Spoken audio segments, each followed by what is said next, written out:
এবার বোরাক উপরে ওঠা শুরু করলো, আর এবার যাচ্ছে এই বাইতুল মাকদাস থেকে উপরের দিকে। এটাকে বলা হয় মেরাজ, মানে ঊর্ধ্বে আরোহণ, ঊর্ধ্বগমন। ঠিক আছে। নবী সাল্লাল্লাহু আলাইহি ওয়াসাল্লাম এশার নামাজ পড়েছেন। কিসের নামাজ? এশার নামাজ পড়ে কাবা ঘরের পাশে হাতিম আছে, কাবার হাতিম, হাতিমের উপর তিনি শুয়ে আছেন ডান কাত হয়ে। ডান কাতে শোয়া সুন্নত। ডান কাতে শুয়ে আছেন, তন্দ্রা ভাব, পরিপূর্ণ ঘুম আসে নাই। নবীদের কিন্তু ঘুম নাই। নবীদের ঘুমটাও কিন্তু, নবীদের ঘুমের মধ্যে যা আসে আল্লাহর পক্ষ থেকে সেটা ওহী। নবীদের দেহ ঘুমায়, অন্তর কিন্তু ঘুমায় না, মনে রাখবেন। নবীদের কি ঘুমায় না? কলব, অন্তর কিন্তু ঘুমায় না, মনে রাখবেন। এবার তিনি শুয়ে আছেন, হঠাৎ দুইজন ফেরেশতা আসলেন। কয়জন ভাই? একজন জিবরাইল আলাইহিস সালাম, একজন মিকাইল আলাইহিস সালাম। এসে নবী সাল্লাল্লাহু আলাইহি ওয়াসাল্লামকে আস্তে করে জাগিয়ে দিলেন। জাগিয়ে নবী সাল্লাল্লাহু আলাইহি ওয়াসাল্লামকে হাত ধরে নিয়ে যাচ্ছেন। কোথায়? পাশে জমজম কূপের পাশে। পাশে জমজম কূপ আছে, দেখেছিলেন না? যারা হজ উমরা করে আসছেন হয়তো দেখতে পারবেন।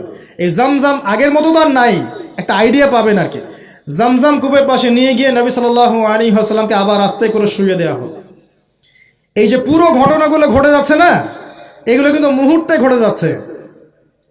মানে এই পুরো বিশাল ঘটনা ঘটে যাওয়ার পর দেখা যাবে ওই অজুর পানি কেবল গড়িয়ে গড়িয়ে যাচ্ছে, এখনো শেষ হয়নি। মানে সময় কে নিয়ন্ত্রণ করে? পৃথিবীর সময়ের ফ্রেম আর আল্লাহ পাকের টাইম ফ্রেম এক নয়। আল্লাহ পাকের টাইম ফ্রেম টোটালি ডিফারেন্ট, আমাদের টাইম ফ্রেম আলাদা, মনে থাকবে। এখানে কিন্তু অনেক নাস্তিক অনেক প্রশ্ন করতে পারে। এবার শুয়ে দেওয়ার পর নবী সাল্লাল্লাহু আলাইহি ওয়াসাল্লামের বুকটাকে একদম এই গলার নিচ থেকে নিয়ে যেখানে লোম উঠে নাভি, এই নাভি পর্যন্ত চিরে দেওয়া হয়েছে, জীবিত অবস্থাতেই, জীবিত অবস্থাতেই। এবার তার হার্ট, কলিজাটাকে বের করা হয়েছে। এই প্রথম ওপেন হার্ট সার্জারি নাম শুনেছেন কিনা? যে ওপেন হার্ট সার্জারি হচ্ছে। এবার এই কলিজাটাকে প্রথমে জমজমের পানি দিয়ে ধোয়া হয়েছে। কিসের পানি? জমজমের পানির মধ্যে শেফা আছে। যাদের অসুস্থতা আছে জমজমের পানিতে সূরা ফাতিহা ফু দিয়ে খাবেন, ইনশাল্লাহ শেফা হয়ে যাবে, ইনশাআল্লাহ শেফা হবে। জমজমের পানিতে ধোয়ার পরে এর এই কলবটাকে, কলিজাটাকে ঈমান এবং হেকমতে পূর্ণ একটা পেয়ালা দিয়ে ধুয়ে দেওয়া হয়েছে। একটা পেয়ালার মধ্যে ঈমান নিয়ে আসা হয়েছিল এবং হিকমা, প্রজ্ঞা নিয়ে আসা হয়েছে। এটা রাখার পরে এই ঈমান প্রজ্ঞা দিয়ে ঢেলে এই পুরো জায়গাটা বন্ধ করে দেওয়া হয়েছে। কি রূপকথা মনে হচ্ছে?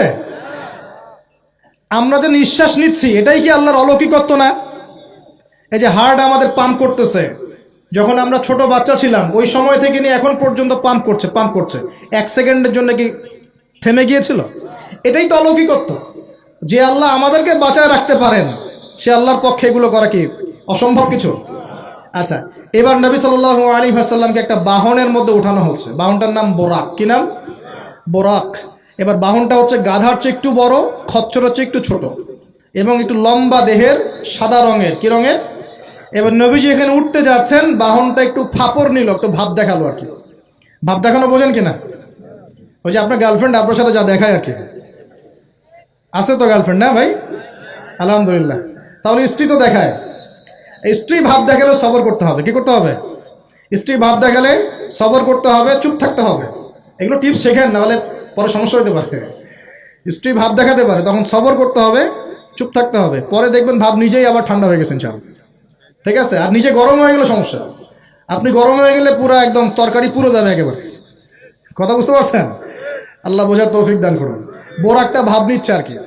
এখন বোরাককে জিবরাইল আলাইহিস সালাম বলছেন, এই শোনো, তোমাকে সৃষ্টি করার পর থেকে, ভালো করে শোনেন, তোমাকে সৃষ্টি করার পর থেকে মুহাম্মদ সাল্লাল্লাহু আলাইহি ওয়াসাল্লামের চেয়ে শ্রেষ্ঠ কোনো মানুষ তোমার গায়ে পা দেয় নাই। বলেন আল্লাহু আকবার। বলেন আল্লাহুম্মা সাল্লি আলা মুহাম্মদ, আল্লাহুম্মা বারিক আলা মুহাম্মদ। তোমাকে সৃষ্টি করার পর থেকে মুহাম্মাদের চেয়ে সাল্লাল্লাহু আলাইহি ওয়াসাল্লাম শ্রেষ্ঠ কোনো মানুষ তোমার পিঠে ওঠে নাই। সুবহানাল্লাহ। জান্নাত থেকেই বাহনটা নিয়ে আসা হয়েছে। কোত্থেকে? জান্নাত থেকে। এবার তিনি বোরাকে উঠলেন। বোরাক, ও আচ্ছা, বোরাক এই কথা শুনে কি করলো? বোরাক এই কথা শুনে ভাব তো চলে গেলই গেল, ও ঘামা শুরু করেছে, ঘামা শুরু করেছে, ঘামতে শুরু করেছে। অনেক সময় হয় না যে বড় কোনো ব্যক্তির সামনে গিয়ে আমরা থরথর করে কাঁপা শুরু করেছে, ও ঘামা শুরু করেছে। এবার নবী সাল্লাল্লাহু আলাইহি ওয়াসাল্লাম উঠে বসলেন, বিসমিল্লাহ। এবার চলছে। কোথার দিক, কোন উদ্দেশ্যে চলছে? ওই যে জেরুজালেম, নাম শুনেছেন কিনা? এবার ওই দিকে ছুটলো বোরাক। কিভাবে ছুটলো? নবীজি বলছেন সাল্লাল্লাহু আলাইহি ওয়াসাল্লাম, আমাদের চোখের সীমা যতদূর পর্যন্ত যায়, বোরাকের একটা পাই ততদূর পর্যন্ত যাচ্ছে। কখনো সূর্যাস্ত দেখেন নাই? কতদূর পর্যন্ত তাকানো যায়? ওই যে সূর্য ডুবছে অতদূর পর্যন্ত বোরাকের একটা পা চলে যাচ্ছে। নিঃসন্দেহে আলোর বেগের চেয়ে বেশি বেগে যাচ্ছে সে। যদি যারা ফিজিক্স পড়ছেন, এই যে অ্যাস্ট্রোনমি নিয়ে পড়াশোনা করছেন, আপনারা তো জানেন আলোর বেগের চাইতেও যদি দ্রুতগামী কোনো বাহন আবিষ্কার করা যায়, তাহলে সময়ের চেয়ে বেশি দূরে যাওয়া যাবে না? যাওয়া যাবে। বোরাকের গতি নিঃসন্দেহে আলোর গতির চেয়ে বেশি ছিল। এবার নবী সাল্লাল্লাহু আলাইহি ওয়াসাল্লাম বলছেন যে আমরা যখন বাইতুল মাকদাস বা ওই যে বাইতুল মাকদিস, ওই যে মসজিদুল আকসার ওখানে গেলাম, জিবরাইল আলাইহিস সালাম একটা পাথরের মধ্যে ফুটা করলেন, সেই পাথরের মধ্যে ফুটা করে বোরাকটাকে বেঁধে রাখলেন। আর এই পাথরের ফুটার মধ্যেই সমস্ত নবী রাসূল, এই পর্যন্ত যত নবী রাসূল এসেছেন, ওই ফুটার মধ্যেই তাদের বাহনকে বেঁধে রাখতেন। সুবহানাল্লাহ। এবার নবীজি মসজিদে ঢুকলেন, ঢুকে দেখছেন একজন মানুষ নামাজ আদায় করছেন, একটু লম্বা গড়নের, ছিপছিপে দেহ, তো লম্বা, চুলগুলো কোকড়ানো কানের লতি পর্যন্ত। মনে থাকবে? চুলগুলো কোকড়ানো কি পর্যন্ত? তোমাদের মতো ছেলা নয় ডান বাম, কানের লতি পর্যন্ত চুল, ছিপছিপে দেহ, লম্বা, শানুয়া গোত্রের মতো। নবীজি বলছেন অনেকটা শানুয়া গোত্রের মানুষের মতো। শানুয়া গোত্র কারা একটু দেখে নিবা অনলাইনে।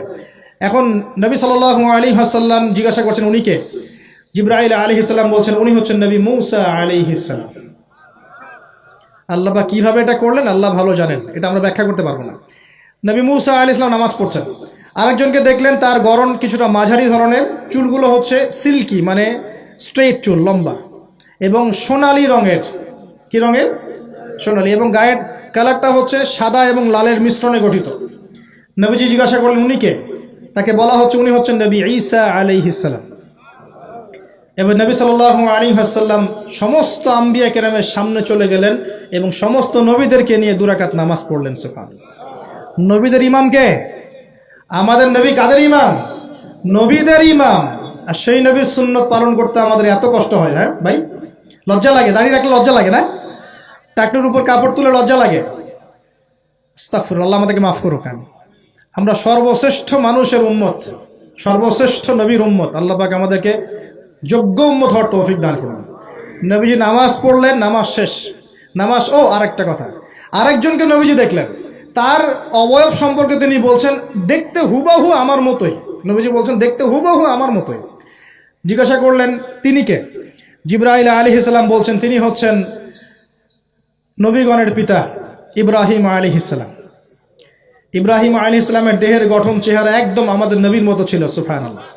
হয়তোবা এই কারণেই, হয়তোবা আল্লাহ ভালো জানেন, আমরা কিন্তু দরুদে কার নাম পড়ি? নবীর নামের সাথে ইব্রাহিম আলাইহিস সালামের নাম পড়ি এবং তার জীবনীর সাথে আমাদের নবীর জীবনী কিন্তু হুবহু মিল আছে। আমাদের নবীজিকে হিজরত করতে হয়েছে, ইব্রাহিম আলাইহিস সালামকে করতে হয়েছে। ইব্রাহিম আলাইহিস সালামকে আগুনের পরীক্ষা দেওয়া লাগছে, আমাদের নবীকে বদরে উহুদে পরীক্ষা দেওয়া লাগছে। লাগে নাই? আমাদের নবীকে পাশে ছিলেন স্ত্রী খাদিজা রাদিয়াল্লাহু আনহা, ইব্রাহিম আলাইহিস সালামের পাশে ছিলেন স্ত্রী সারা এবং হাজরা আলাইহিম আসসালাম। মানে টোটালি মিল পাবেন আপনি দেখবেন টোটালি মিল আছে। ওইদিকে যাচ্ছি না আমি। এবার নামাজ শেষে নবী সাল্লাল্লাহু আলাইহি ওয়াসাল্লাম আবার বোরাকে উঠলেন। এবার বোরাক উপরে ওঠা শুরু করলো। এই পর্যন্ত যেটা এসেছে এটা হচ্ছে মক্কা থেকে জেরুজালেম পর্যন্ত। এটাকে বলা হয় ইসরা। এটাকে কি বলা হয়? ইসরা মানে নাইট জার্নি, মানে রাত্রেবেলা নৈশ ভ্রমণ। আর এবার যাচ্ছে এই বাইতুল মাকদাস থেকে উপরের দিকে, এটাকে বলা হয় মেরাজ, মানে ঊর্ধ্বে আরোহণ, ঊর্ধ্বগমন। ঠিক আছে? এবার প্রথম আকাশে যখন পৌঁছালেন, প্রথম আকাশের দরজা আছে, কি আছে? আর প্রথম আকাশ মানে আমরা যে তারা দেখি এগুলো কিন্তু প্রথম আকাশে। ঠিক আছে? প্রথম আকাশ মানে প্রথম মহাকাশ। শুধু এটা নয় যে ওই যে ওজোনোস্ফিয়ার, আয়নোস্ফিয়ার যেটা ভাগ করেছি এগুলো নয়, আমরা যা দেখি এগুলো সব হচ্ছে প্রথম মহাকাশের অংশ। এখানে দরজা আছে একটা, আমরা দেখতে পারি না। এখানে গিয়ে জিবরাইল আলাইহিস সালাম দাঁড়িয়ে গেলেন, নবী সাল্লাল্লাহু আলাইহি ওয়াসাল্লাম দাঁড়িয়ে গেলেন। ওই দিক থেকে আওয়াজ আসছে যে কে? জিবরাইল আলাইহিস সালাম বলছেন যে আমি জিবরিল। আপনার সাথে কে? বলা হচ্ছে আমার সাথে হচ্ছে বিশ্বনবী মুহাম্মদ রাসূলুল্লাহ সাল্লাল্লাহু আলাইহি ওয়াসাল্লাম। আপনাকে কি পাঠানো হয়েছিল তাকে আনার জন্য? তিনি বলছেন হ্যাঁ। তিনি বলেছেন হ্যাঁ, বাস হ্যাঁ, কারণ তিনি সাদিকুল আমিন। এবার দরজা খুলে দেওয়া হলো, তিনি ভিতরে ঢুকলেন, দেখলেন সেখানে একজন ব্যক্তি যিনি মাশাআল্লাহ ডান দিকে তাকাচ্ছেন, ডান দিকে অনেক আদম সন্তানের আকৃতি আছে, ডান দিকে তাকাচ্ছেন হাসছেন, বাম দিকে তাকাচ্ছেন, বাম দিকে অনেক আদম সন্তানের আকৃতি আছে, বাম দিকে তাকিয়ে কাঁদছেন। নবী সাল্লাল্লাহু আলাইহি ওয়াসাল্লাম বললেন, উনি কে?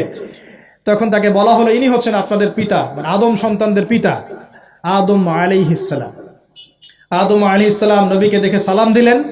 আদম আলাইহিস সালাম নবীকে সালাম দিলেন, নবীও সালামের প্রত্যুত্তর করলেন এবং আদম আলাইহিস সালাম তার জন্য দোয়া করলেন। তিনি উঠে গেলেন আরো উপরে। এবার দ্বিতীয় মহাকাশে যখন চলে গেছেন, এই দ্বিতীয় মহাকাশ পর্যন্ত সায়েন্স যেতে পারে নাই, কেউই পারেনি, আল্লাহ রাসূল সাল্লাল্লাহু আলাইহি ওয়াসাল্লাম ছাড়া। এখানে গিয়ে তিনি দেখলেন সিমিলারলি দুজন বসে আছেন। কয়জন? দুজন। এবং দুজন এর পরিচয় জিজ্ঞাসা করলে জিবরাইল আলাইহিস সালাম বললেন, ইনি হচ্ছেন ঈসা আলাইহিস সালাম আর ইনি হচ্ছেন ইয়াহইয়া আলাইহিস সালাম। দুজনের মাঝে কি সম্পর্ক? খালাতো ভাই। কি সম্পর্ক? খালাতো ভাই। এখানে বলে রাখি দুজনের মিলটা কি? এই দুজনকেই ইহুদিরা হত্যা করার চেষ্টা করেছে। ঈসা আলাইহিস সালাম এবং ইয়াহইয়া আলাইহিস সালাম উভয়কেই কারা হত্যা করার চেষ্টা করেছে? ইয়াহইয়া আলাইহিস সালামকে তো হত্যা করেই ফেলেছিল, আর ঈসা আলাইহিস সালামকে হত্যা করার চেষ্টা করেছিল, কিন্তু আল্লাহ পাক সেটা হতে দেন নাই। আল্লাহ পাক তাকে উঠিয়ে নিয়েছে। তিনি আবার আসবেন কিনা? কোথায় আসবেন? সিরিয়ায়। কেন আসবেন? কারণ তিনি এই পৃথিবী থেকে দাজ্জাল এবং তার সমস্ত বাহিনীকে মেরে ফেলবেন ইনশাআল্লাহ, এবং প্যালেস্টাইন থেকে সারা বিশ্বে 40 বছর রাজত্ব করবেন ইনশাআল্লাহ তাআলা। এটা হবে কি না? বিশ্বাস আছে তো ইনশাআল্লাহ? এটা হবে ইনশাআল্লাহ তাআলা। এরপর সামনে যান, তৃতীয় আসমানে উঠলেন। সেখানে দেখছেন একজন ব্যক্তি যাকে এই পৃথিবীর অর্ধেক সৌন্দর্য দেয়া হয়েছে। নবীজি বললেন, তিনি কি? এত অপরূপ সুন্দর। তখন নবী সাল্লাল্লাহু আলাইহি ওয়াসাল্লামকে বলা হচ্ছে, তিনি হচ্ছেন ইউসুফ আলাইহিস সালাম, যাকে এই পৃথিবীর অর্ধেক সৌন্দর্য দেয়া হয়েছে। আমরা আসলে ইউসুফ পড়ি আর মনে করি এটা হচ্ছে ইউসুফ জুলাইখার ঘটনা, তাই না ভাই? আসলে এখানে প্রেম কাহিনী কার? এখানে প্রেম কাহিনী হচ্ছে ইউসুফ আলাইহিস সালাম এবং তার বাবার। ভালো করে পড়ে দেখবেন, এখানে বাবা এবং ছেলের মহব্বতের কাহিনী বর্ণিত হয়েছে। আর ইউসুফ আলাইহিস সালামের বাহ্যিক সৌন্দর্য নিয়ে আমরা কথা বলি, তার বাহ্যিক সৌন্দর্যের চাইতে তার চরিত্রের সৌন্দর্য ছিল 1000 গুণ বেশি উত্তম। জেনার অপবাদ দিয়েছে তাকে মানুষ, তিনি নির্দোষ হয়েও বিনা অপরাধে 12 বছর জেল খেটেছেন, তারপরেও তিনি অন্যায় পথে পা বাড়ান নাই, বাড়িয়েছেন। আল্লাহ পাক আমাদেরকে এগুলো বোঝার তৌফিক দান করুন। আরো উপরে উঠলেন, চতুর্থ আসমানে উঠে দেখছেন এখানে আরেকজন একইভাবে আছেন, তার নাম হচ্ছে কি বলেন? ইদ্রিস আলাইহিস সালাম। কি নাম?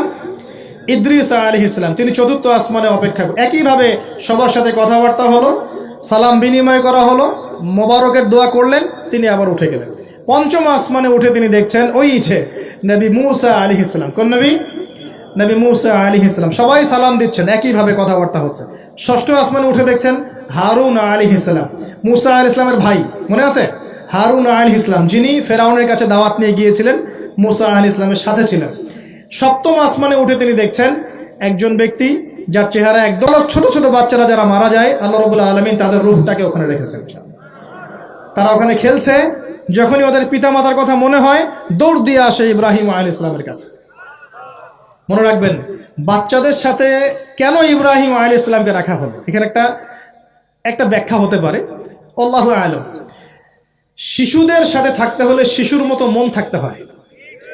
বাচ্চাদের সাথে কারা ভালোভাবে মিশতে পারে জানেন? যাদের মনটা বাচ্চাদের মতো, শিশুর মতো সরল হতে হয়। শিশুর মতো হতে হয়, সরল। যাদের মন শিশুর মতো সরল, এদের মনের মধ্যে কিন্তু হিংসা, বিদ্বেষ, রিয়া, অহংকার এগুলো থাকবে না। ইব্রাহিম আলাইহিস সালামকে ওই শিশু কুরবানির পরীক্ষায় ফেলতে হয়েছিল না? আল্লাহ রাব্বুল আলামিন দেখেন তাকে বাচ্চাদের সাথে রেখে দিয়েছেন।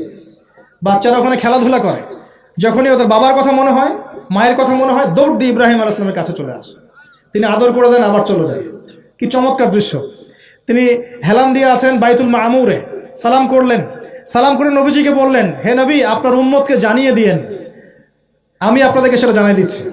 হে নবী, আপনার উম্মতকে জানিয়ে দিয়েন যে জান্নাত হচ্ছে একটা উর্বর জায়গা, জান্নাতের পানি হচ্ছে মিষ্টি, জান্নাতের মাটি খুব উর্বর, জান্নাতের অনেক জায়গা ফাঁকা পড়ে আছে। আপনার উম্মতকে জানিয়ে দিয়েন এই ফাঁকা জায়গাগুলোতে তারা যদি গাছ লাগাতে চায় তাহলে যেন পড়ে সুবহানাল্লাহ, আলহামদুলিল্লাহ, ওয়ালা ইলাহা ইল্লাল্লাহ, আল্লাহু আকবার, ওয়ালা হাওলা ওয়ালা কুওয়াতা ইল্লা বিল্লাহ। এই মেসেজটা কে দিয়েছেন? ইব্রাহিম আলাইহিস সালাম। এই যে বাইতুল মামুরে হেলান দিয়ে আছেন, এটা কি? নবীজি বলছেন এটা হচ্ছে ফেরেশতাদের ইবাদত করার জায়গা। কাবা ঘর আছে না আমাদের, এই কাবা ঘরের ঠিক সোজা উপরে বাইতুল মামুর আছে, সপ্তম আসমানের ওখানে। ফেরেশতারা কিভাবে ইবাদত করেন শোনেন, নবীজি বলছেন এই বাইতুল মামুরে প্রতি মুহূর্তে 70,000 ফেরেশতা তাওয়াফ করছে। সুবহানাল্লাহ। ঠিক যেমন এখানে তাওয়াফ হচ্ছে 24 ঘন্টা, তাওয়াফ কি থেমে থাকে? তাওয়াফ থামে না। ঠিক ওইভাবে বাইতুল মামুরে তাওয়াফ থেমে থাকছে না, বাইতুল মামুরে ফেরেশতারা তাওয়াফ করছেন 70,000 ফেরেশতা একই সাথে। আর শুনে রাখেন, যে 70,000 ফেরেশতা একবার তাওয়াফ করার সৌভাগ্য পেয়েছে তারা কিয়ামত পর্যন্ত আর দ্বিতীয়বার চান্স পাবে না। এবার কি চিন্তা করতে পারছেন ফেরেশতাদের সংখ্যা কত কত হতে পারে? আমাদের সংখ্যা তত্ত্বের বাইরে, আমাদের সংখ্যা তত্ত্বের বাইরে। এবার নবী সাল্লাল্লাহু আলাইহি ওয়াসাল্লাম আরো একটু উপরে উঠলেন, এই জায়গার নাম সিদরাতুল মুনতাহা। কি নাম? সিদরাতুল মুনতাহা। এটা হচ্ছে একটা বড়ই গাছ। বড়ই গাছ দেখেছেন তো? এটা নবীজি বলছেন এত চমৎকার এই বড়ই গাছ, এর মধ্যে এত বেশি রং ছিল যে রংগুলোকে আমি ব্যাখ্যা করতে পারবো না। এর পাতাগুলো ছিল হাতির কানের মতো এবং এর ফলগুলো ছিল মটকার মতো বড় বড় এক একটা, এবং এর মধ্যে প্রজাপতি বসেছিল। এই প্রজাপতিগুলোর রং এত চমৎকার যেগুলো আমাদের পৃথিবীর রঙের মতো নয়, মানে এগুলো ব্যাখ্যা করার মতো শব্দ আমাদের কাছে নাই। অ্যামেজিং। এটা কোন জায়গা? আমাদের সবার রূহগুলো যেখানে উঠে যায়। এটা কোন জায়গা? আমাদের সবার নেক আমলগুলো যেখানে উঠে যায়। সবার রূহ, মৃত ব্যক্তিদের রূহ বা আত্মা এবং নেক আমলগুলো এই পর্যন্ত ওঠে, এরপরে সেখান থেকে উঠিয়ে নেওয়া হয়, এরপরে তারা আর যেতে পারে না। একইভাবে উপর থেকে আল্লাহ পাকের কোনো আদেশ আসলে এই সিদরাতুল মুনতাহা পর্যন্ত আসে, এরপর সেখান থেকে নিয়ে আসা হয়। আমি কি বুঝতে পারছি? এই হলো সিদরাতুল মুনতাহা, যেটা ফেরেশতাদের শেষ সীমা। এরপরে ফেরেশতারা আর যেতে পারবেন না। আল্লাহ পাকের নিকটবর্তী ফেরেশতারা ছাড়া নর্মাল যারা, তারা ওখানে যেতে পারে। নর্মাল মানে বলছি যারা এমনি অন্যান্য দায়িত্বে আছেন তারা সেখানে যেতে পারবেন না। এই পর্যন্ত লাস্ট ওই যে লাইন থাকে না, ডেড লাইন, এটা ডেড লাইন, এরপর যেতে পারবে না। এবার আমাদের নবীকে এখানে বাহন চেঞ্জ করে দেয়া হলো, অন্য একটা বাহন আরো দ্রুতগামী তাকে দেয়া হলো। এই বাহনে করে নবীজি একদম আলো পর্দা ভেদ করে উপরে উঠছেন। সুবহানাল্লাহ। আল্লাহ পাকের একদম কাছাকাছি আসছেন। কাছাকাছি আসার পর তিনি বলছেন, আমি তখন শুনতে পেলাম যে আল্লাহ পাকের নিকটস্থ ফেরেশতা যারা আল্লাহর আদেশ লিখে রাখেন, তারা কলম দিয়ে লিখছে আল্লাহর আদেশ। এই কলমের লিখার খসখস শব্দ আমি শুনতে পেলাম। সুবহানাল্লাহ, আল্লাহু আকবার। এবার আল্লাহ রাব্বুল আলামিন তাকে কাছে নিয়ে, শোনেন প্রিয় ভাই উম্মতে মুহাম্মাদি, শুনে রাখো, আল্লাহ পাক 3টা স্পেশাল ওহী করলেন। কয়টা ভাই? 3টা। অন্যান্য অনেক কথা তো হয়েছে, সেগুলো তো আমরা হাদিসের মধ্যে আমরা ডিটেলস বলতে পারছি না, সময় শর্ট। 3টে স্পেশাল ওহী আল্লাহ রাব্বুল আলামিন করেছেন। তার প্রথমটা হচ্ছে নবী সাল্লাল্লাহু আলাইহি ওয়াসাল্লামকে এই জায়গায় 50 ওয়াক্ত নামাজ হাদিয়া গিফট দেওয়া হলো। কত ওয়াক্ত? এবার নবীজি 50 ওয়াক্ত নিয়ে চলে আসছেন। পরের দুটা পরে বলছি। 50 ওয়াক্ত নিয়ে চলে আসছেন। আসার সময় এই যে 6ষ্ঠ আসমানে, 5ম আসমানে কার সাথে দেখা? মুসা। কে আমাকে করছে? মুসা আলাইহিস সালাম। তিনি বলছেন, আল্লাহ পাক কি দিয়েছেন আপনাকে হাদিয়া? নবী সাল্লাল্লাহু আলাইহি ওয়াসাল্লাম বলছেন 50 ওয়াক্ত নামাজ। কত ওয়াক্ত? 50 ওয়াক্ত। নবী এবার মুসা আলাইহিস সালাম বলছেন, আমার উম্মতকে 2 ওয়াক্ত নামাজ দেওয়া হয়েছে, সেটাই আমার উম্মত আদায় করতে পারে নাই। 50 ওয়াক্ত নামাজ আপনার উম্মত পারবে না, আপনি কমাই নিয়ে আসেন, যান। তিনি আবার গেলেন 50 থেকে 45, আবার 45 থেকে 40, 40 থেকে 35, 35 থেকে 30, এই করতে করতে করতে করতে 5 ওয়াক্ত যখন আসলো, তখনও নবীজিকে বলা হচ্ছে আপনি আরও কমাই নিয়ে আসেন। নবীজি বলছেন, আমার যেতে লজ্জা লাগছে, আল্লাহ পাক আমাকে এত বেশি কমিয়ে দিলেন, আরও কমাতে চাইতে আমার লজ্জা লাগছে। দেখেন, মুসা আলাইহিস সালাম বলেছিলেন আমার উম্মতকে 2 ওয়াক্ত নামাজ দেওয়া হয়েছিল, আদায় করতে পারে নাই। উম্মতে মুহাম্মাদের মধ্যে এমন মানুষ নাই 2 ওয়াক্ত 1 ওয়াক্ত নামাজও পড়তে পারে না। নবীদের এটা হিকমা, দূরদর্শিতা। এবার নবী সাল্লাল্লাহু আলাইহি ওয়াসাল্লাম আল্লাহর কাছে গিয়ে আরজি পেশ করছেন। আল্লাহ রাব্বুল আলামিন বলছেন, 5 ওয়াক্ত নামাজ আমি দিলাম, কিন্তু 5 ওয়াক্ত যদি তোমার উম্মত আদায় করে 50 ওয়াক্তের নেকি দেওয়া হবে ইনশাআল্লাহ। আরেকটা বেনিফিট তোমার উম্মতের যে কোনো ব্যক্তি যে আমলই করুক না কেন 10 গুণ বাড়ায় নেকি দেওয়া হবে ইনশাআল্লাহ। কিন্তু তোমার উম্মতের কোনো ব্যক্তি যদি গুনাহ করে, তাহলে গুনাহকে 10 গুণ বাড়ায় দিব না ইনশাআল্লাহ। গুনাহ একটাই থাকবে। গুনাহ কি হবে? একটাই থাকবে। আর নেকির কাজ করলে 10 গুণ বাড়ায় দেওয়া হবে। 1 টাকা দান করছেন 10 টাকার নেকি হবে। 1 রাকাত নামাজ পড়ছেন 10 টাকাতে নেকি হবে। একটা সেজদা করছেন 10টা সেজদার নেকি হবে ইনশাআল্লাহ। কথা বুঝতে পারছেন? এটা হলো একটা গিফট বা হাদিয়া। সেকেন্ড গিফটটা হচ্ছে আল্লাহ রাব্বুল আলামিন নবী সাল্লাল্লাহু আলাইহি ওয়াসাল্লামকে সূরা বাকারার শেষের 2টা বা 3টা আয়াত ওহী করলেন। কয়টা ভাই? শেষের 2টা বা 3টা। লিল্লাহি মা ফিস সামাওয়াতি এখান থেকে ফানসুরনা আলাল কওমিল কাফিরিন পর্যন্ত। এই আয়াতগুলোর ফজিলত সম্পর্কে এসেছে যে রাতের বেলা কেউ যদি এই আয়াতগুলো পড়ে ঘুমায়, সূরা বাকারার শেষের 2টা বা 3টা পড়ে ঘুমায়, সারা রাত তাহাজ্জুদের নেকি পাবে ইনশাআল্লাহ। এবং দৃশ্য অদৃশ্যের কোনো ক্ষতি, তার কোনো অনিষ্ট সাধন করতে পারবে না ইনশাআল্লাহ।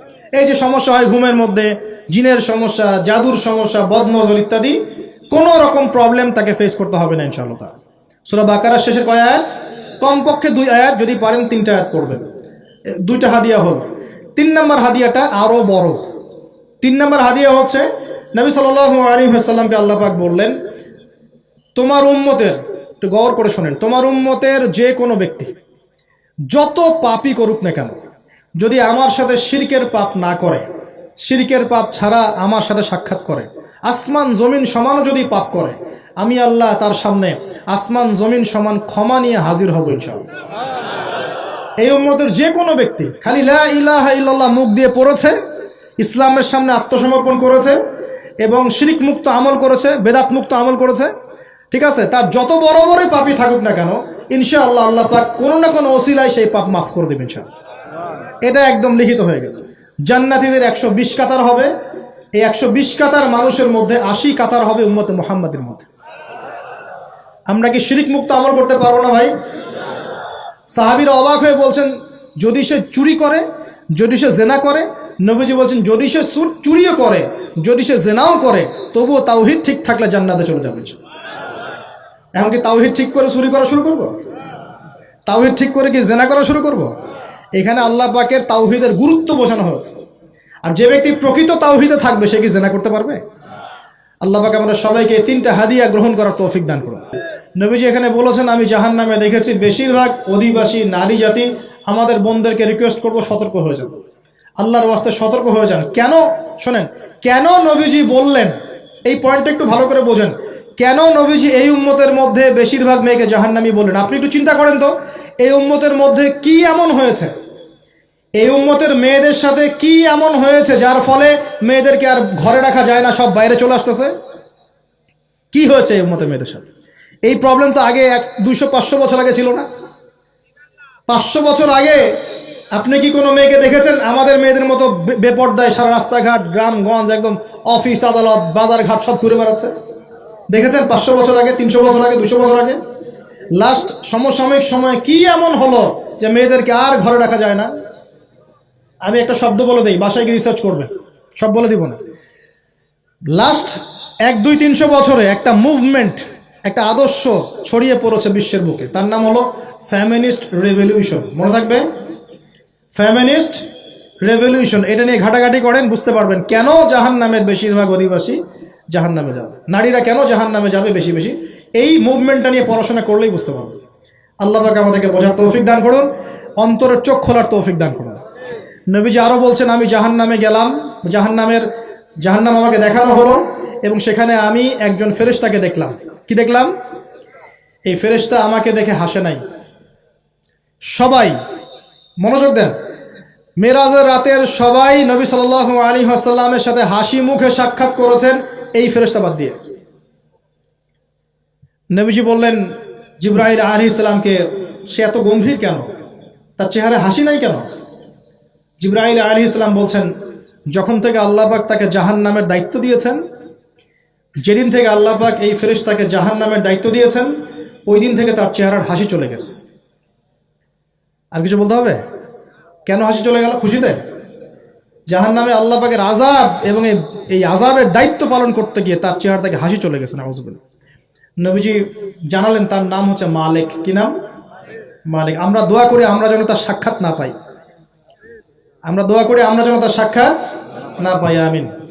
এবার নবী সাল্লাল্লাহু আলাইহি ওয়াসাল্লাম আসছেন, আসার সময় সুঘ্রাণ পাচ্ছেন, সুঘ্রাণ। ও একটা কথা বলি নাই, জান্নাতে তিনি যখন দেখলেন, সেখানে দেখলেন যে এখানে বেশিরভাগ অধিবাসী হচ্ছে এই উম্মতের গরিব মানুষরা। এই উম্মতে কারা? গরিব মানুষ, টাকা পয়সা কম, এত হিসাব কিতাব নাই, 5 ওয়াক্ত নামাজ পড়ে, রোজা রাখে, সাধ্যমতো দান সদকা করে, সত্য কথা বলে, জান্নাতে চলে যাবে ইনশাআল্লাহ। গরিবদের 500 বছর আগে। কত বছর আগে? তার মানে এই উম্মতের যদি কেউ গরিব হয়ে থাকি আমরা, কষ্টের কিছু আছে? ইনশাল্লাহ কষ্টের কিছু নাই। তারপর নবীজি আসছেন, তিনি বলছেন যে আমি একটা মিষ্টি জান্নাতি সুঘ্রাণ পেলাম। আমি জিজ্ঞাসা করলাম এটা কোত্থেকে আসছে?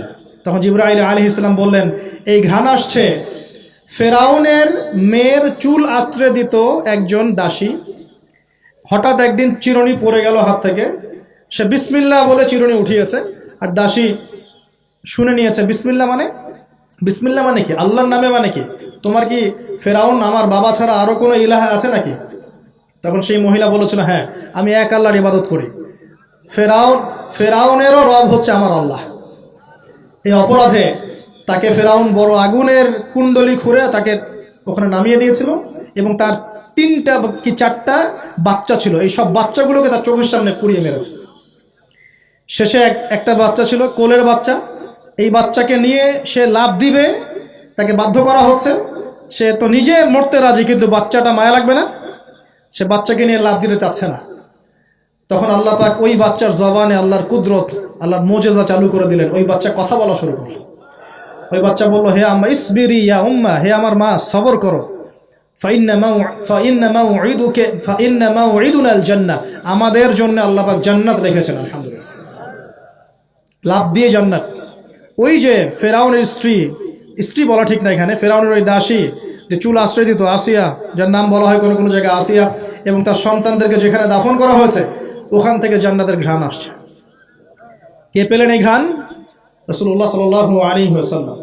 এবার তিনি চলে আসছেন, এসে কাবা ঘরের হাতিমে আবার এসে সেখানে আসলেন। এখানে বিমর্ষ মুখে বসে আছেন। কেন মন খারাপ? যে আমি যদি এই ঘটনা যদি কালকে এখন সকালে সবাইকে বলা শুরু করি, সবাই তো আমাকে এখন কি বলবে? মিথ্যাবাদী। এমনিই তো মিথ্যাবাদী বলছে, এখন এই ঘটনা আবার বিশ্বাস করবে কিনা? এখন সকালবেলা আবু জেহেল আসছে, এসে বলছে যে কি নতুন কিছু ঘটনা ঘটছে নাকি, নতুন কোনো ঘটনা আছে নাকি, টিটকারি করলো আর কি। রাসূল সাল্লাল্লাহু আলাইহি ওয়াসাল্লাম বলছেন আমি গতকালকে আকসায় গিয়েছিলাম। এখন আবু জেহেল বলছে ও আচ্ছা চমৎকার, আকসায় গিয়েছিলেন, তাই নাকি, আর কি করেছো? তো যে আমি এই ঘটনা ঘটেছে আমার সাথে। তখন সবাইকে সে ঢোল পিটায় নিয়ে আসলো, আরে আসো আসো, মুহাম্মদ কি বলে শোনো, দেখো কি বলে। তো পাগল হয়ে গেছে নাউজুবিল্লাহ। বলছে আকসায় গিয়েছিলে, বলো তো আকসায় কি কি আছে? সুবহানাল্লাহ, আল্লাহ রাব্বুল আলামিন এখন যেমন ভিডিও দেখি না আমরা, এইভাবে আল্লাহ রাব্বুল আলামিন মসজিদুল আকসাকে নবীর সামনে তুলে ধরলেন, সামনে। এবং নবী সাল্লাল্লাহু আলাইহি ওয়াসাল্লাম দেখে দেখে বলছেন আকসায় কয়টা দরজা আছে, কয়টা জানলা আছে, পূর্ব দিকে কি আছে, পশ্চিম দিকে কি আছে, সিঁড়ি কয়টা, সব বলে দিলেন মাশাআল্লাহ। এরপর আবু বকর সিদ্দিকের সামনে একজন কাফের গিয়ে বলছে জানো মুহাম্মদ কি বলেছে? মুহাম্মদ এই কথা বলেছে। আবু বকর সিদ্দিক তখন বলছেন যে আমি তো এর চাইতেও কঠিন কথা বিশ্বাস করি।